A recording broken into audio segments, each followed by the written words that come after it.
ہمارے ہاں یہ بات طے ہے بطور مسلمان کہ اگر ہمیں اللہ کی طرف سے کوئی خواب میں بھی بشارت ملتی ہے تو وہ بشارت پہلے تو تمثیل کی صورت میں ہوگی، اس کی میں انٹرپریٹیشن کروں گا، لیکن جو شریعت کے احکامات ہیں، جو قرآن مجید میں لکھ دیا گیا ہے، جو سنت میں جاری ہے، میں اپنے خواب کی کچھ بھی انٹرپریٹیشن کروں، شریعت میں کوئی تبدیلی میں اس سے لازم نہیں کر سکتا۔ دیکھیے بات یہ ہے کہ خدا کی ہدایت یہ تو آپ کو وہاں سے ملنی نہیں ہے۔ خدا کی ہدایت محمد الرسول اللہ سے ملنی تھی، انہی سے ملی ہے، اور قیامت تک وہی دین کا تنہا ماخذ ہے۔ یہی ساری بحث ہے۔ یعنی مجھے جو اپنی پوری 35-40 سال کی زندگی میں بحث کرنی پڑی ہے، وہ حقیقت میں ہے ہی یہی کہ آپ دین کہاں سے لیں گے؟ کیا دین کسی باطنی عمل سے مل جائے گا؟ کیا میں دین ملا اعلیٰ سے خود رابطہ پیدا کر کے لے لوں گا؟ کیا مجھے وہی دین یا وہی ہدایت جو پیغمبر کو دی گئی ہے اس کا کوئی حصہ الگ سے دے دیا جائے گا؟ کیا اللہ تعالیٰ کی معرفت یا اللہ تعالیٰ کے ساتھ تعلق کا کوئی اور ذریعہ بھی پیدا کیا جا سکتا ہے؟ یہی سوال ہے نا۔ اس کی نفی کی گئی ہے۔ تو اب آپ کو خدا کی ہدایت لینی ہے۔ جب آپ کہیں گے یہ دین ہے یا یہ دین کی بات ہے، تو آپ کو ہر حال میں بتانا پڑے گا کہ آپ یہ بات قرآن مجید سے اخذ کر رہے ہیں، آپ رسالت مآب صلی اللہ علیہ وسلم کی سنت بیان کر رہے ہیں، آپ کی طرف منسوب کسی روایت سے یہ بات اخذ کر رہے ہیں، یہ بتانا پڑے گا۔ ہمارے ہاں دیکھیے کہ بہت خلط مبس لوگ کرتے ہیں، وہ یہ کہتے ہیں کہ دیکھیے فقہ بھی تو ایک علم ہے، حدیث بھی ایک علم ہے، اس کی اصطلاحات بھی ہیں، ان میں سے کسی علم میں بھی اگر اس ماخذ سے گریز کیا جائے گا تو یہ بدعت ہوگی۔ کیا فقہا کو چھوڑ دیا جائے گا؟ یعنی وہ کیا کام کرتے ہیں؟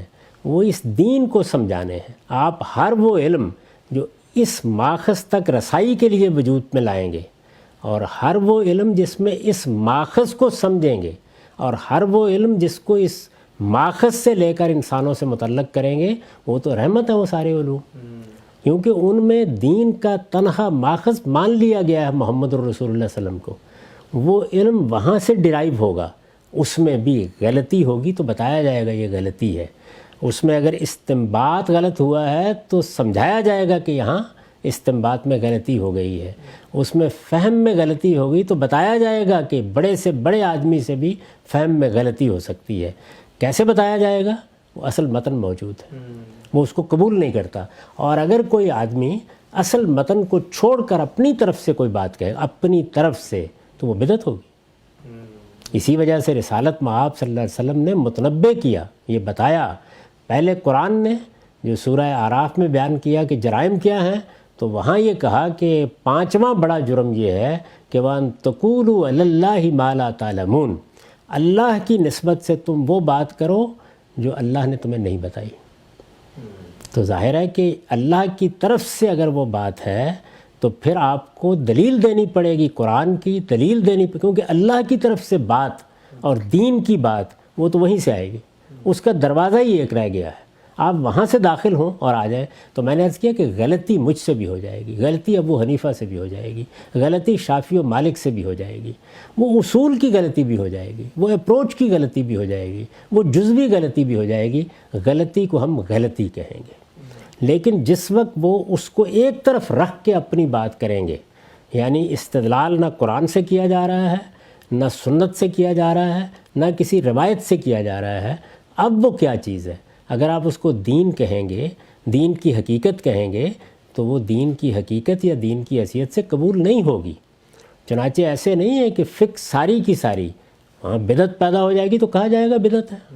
آپ دیکھیں کہ ہمارے ہاں ایک پورا گروہ ہے جس نے امامت کا ایک تصور پیدا کیا، اس تصور کو ابتداء کہا جاتا ہے۔ کیوں کہا جاتا ہے؟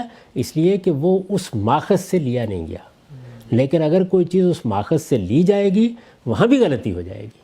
تو یہ جتنے علوم ہیں مسلمانوں کے ہاں، یہ اس لیے قبول کیے جاتے ہیں کہ یہ یا تو رسائی کا ذریعہ بن رہے ہیں۔ مثلا میں عربی سیکھتا ہوں، میں نحو پڑھتا ہوں، میں صرف پڑھتا ہوں، میں عربی ادب کا مطالعہ کرتا ہوں، جاہلی شاعری پڑھتا ہوں، مقصد یہ ہوتا ہے کہ اس زبان تک رسائی ہو جائے جس میں قرآن ہے، تو یہ سب جائز چیزیں یہ علم کہلائیں گی۔ یہ کیا کیا جا رہا ہے؟ یہاں کوئی نیا دین نہیں بنایا جا رہا، بلکہ وہ ذرائع ہیں جن سے ہم یعنی مجھے ایک شہر میں جانا ہے، اس کے لیے میں دیکھتا ہوں ٹرین ملے گی، جہاز سے جاؤں گا، یہ وہ چیزیں ہیں۔ اسی طرح جو فقہ ہے یا حدیث ہے، مثلا محدثین کیا کر رہے ہیں، رسالت مآب صلی اللہ علیہ وسلم کی طرف جو دین کا ماخذ ہے، تنہا ماخذ ہے، کوئی چیز منسوب کر دی گئی، اس کی تحقیق کر رہے ہیں۔ یعنی وہ اپنی طرف سے کوئی دین نہیں بنا رہے، بلکہ جو چیز لوگوں نے آپ کی نسبت سے بیان کر دی ہے وہ تاریخی ریکارڈ ہے، جس کو کھنگال رہے ہیں، جس کی جانچ پرکھ کر رہے ہیں۔ اچھا مجھے یہ بتائیے کہ حضور کی نسبت سے وہاں کوئی بات کہہ دی جائے اور معلوم ہو جائے کہ یہ بات رسالت مآب صلی اللہ علیہ وسلم کی نسبت سے ٹھیک نہیں کہی گئی، اس میں جھوٹ بولا گیا ہے، تو اس روایت کو قبول کیا جاتا ہے؟ نہیں، وہ موضوع قرار دے کے اٹھا کے پھینک دی جاتی ہے کہ گھڑی ہوئی ہے یہ بات۔ تو اس میں بھی ایک ایک چیز کا اسی طرح جائزہ لیا جاتا ہے۔ اب اگر کوئی ایسا علم آپ لے کے آ جائیں کہ جو اپنے اصول، مبادی، اپنی تفصیلات، اپنے مقاصد، ہر لحاظ سے دین کے مقابل میں ایک پورا نظام فکر ہو، تو اس کو قبول کر لیا جائے گا۔ وہ سارا کا سارا بدعت ہے۔ اسی چیز کو میں نے تعبیر کیا تھا متوازی دین سے، یعنی آپ اصول، مبادی، ہر چیز کے لحاظ سے ایک نئی دنیا پیدا کر دیتے ہیں۔ ایک علم باطن ہے جس کو آپ نے ایک پورے ادارے کے طور پر ڈیولپ کر دیا۔ اس کے اصول الگ، اس کے مبادی الگ، اس کی تفصیلات الگ، اس کے مقاصد الگ۔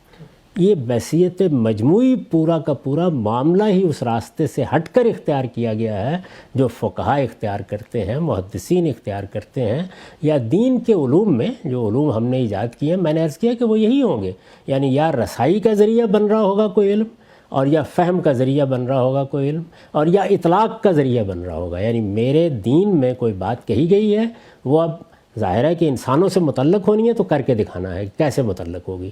تو اسی چیز کے لیے اجتہاد کا لفظ بولا جاتا ہے، اسی کے لیے فقہ کا علم وجود میں آتا ہے۔ یہ سارے کے سارے علوم اس دائرے میں ہیں۔ پھر عرض کر دوں کہ غلطی ان میں بھی ہوتی ہے، اور اگر وہ بھی اپنے کسی جزو میں انحراف کریں گے تو اس کو بدعت قرار دیا جائے گا۔ یہ بدعت جزوی ہوتی ہے تو اس بات کو بدعت کہا جاتا ہے، اور یہ بات اگر بحثیت مجموعی پوری کی پوری ہو، یعنی ایک پورا تصور، پورا نظام فکر ہی دین کے مقاصد، دین کے اصول، دین کے ماخذ سے ہٹ کے بنا دیا جائے، اور پھر اس میں ذریعہ علم بھی مختلف ہو جائے، یعنی وہ ذریعہ علم قرآن نہیں ہے، وہ ذریعہ علم حدیث نہیں ہے، وہ ذریعہ علم سنت نہیں ہے، وہ ذریعہ علم خود اس علم کے پیدا کرنے والوں کا خدا سے رابطہ ہے کسی بھی سطح کے اوپر، تو پھر ظاہر ہے کہ صورتحال ہی بالکل متوازی ہو گئی۔ یعنی ادھر پیغمبر کھڑا ہے، اس سے کوئی چیز صادر ہوتی ہے، وہ ظاہر ہے کہ یا قرآن میں ہوگی، یا سنت میں ہوگی، یا کسی روایت میں ہوگی، اس سے چیز اخذ کی جا رہی ہے۔ اور دوسری صورت کیا ہے کہ آپ سیدھے چلے گئے اور آپ کہتے ہیں کہ میں خدا سے اخذ کر رہا ہوں۔ یہ کسی بھی درجے میں آپ اخذ کریں گے، یعنی حکم لیں گے تو پھر تو آخری درجے میں انحراف ہو گیا، لیکن آپ کہتے ہیں میں نے معرفت لے لی، آپ کہتے ہیں میں نے کائنات کے نظام کو سمجھ لیا، آپ کہتے ہیں کہ میں نے توحید کی کوئی حقیقت پا لی، یا اس کی یہ چیز مجھ پر واضح ہو گئی۔ یہ جو ماخذ ہے آپ کے علم کا، جب وہ پیرالل کھڑا ہو گیا ہے تو پھر پیرالل ہی کو اردو میں متوازی کہتے ہیں۔